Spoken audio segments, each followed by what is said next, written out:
பரப்புரையில் திமுக தலைவர் ஸ்டாலின் பேசிய காட்சிகளை தற்போது பார்க்கலாம்.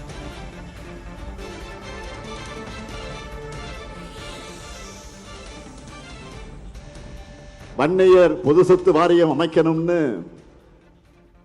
வன்னிய சமூகத்துடைய தலைவர்கள் அன்றைக்கு முதலமைச்சர் கலைஞர் கிட்ட கோரிக்கை வச்சாங்க.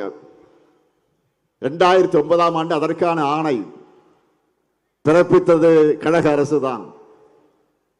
அதோடைய தொடர்ச்சியாகத்தான் 21 சமூக போராளிகளுக்கு மணிமண்டபத்தை கட்டி நான் திறந்து வச்சேன்.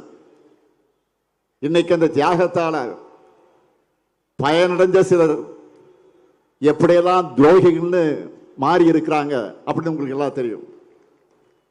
மருத்துவரை ராமதாஸ் அவர்களுக்கு இன்றைக்கு பலர் நம்பிக்கை துரோகம் செஞ்சிருக்கலாம்.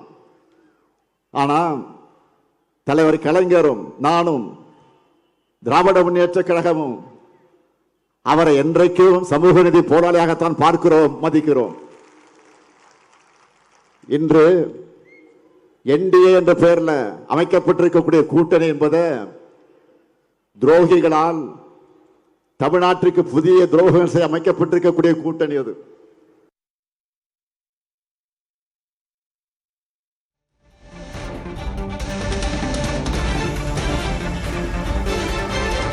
வன்னியர்களுக்கு பொது சொத்து வாரியம் அமைத்தது திமுக அரசு என்று முதல்வர் மு.க. ஸ்டாலின் விழுப்புரம் பரப்புரையில் பேசியிருக்கிறார். 21 போராளிகளுக்கு மணிமண்டபம் அமைத்ததும் திமுக அரசுதான் என்றும், திமுகவால் பயன்பெறும் திமுகவுக்கு துரோகம் செய்த சிலர் இருக்கிறார்கள் என்றும் ஸ்டாலின் விமர்சித்திருக்கிறார்.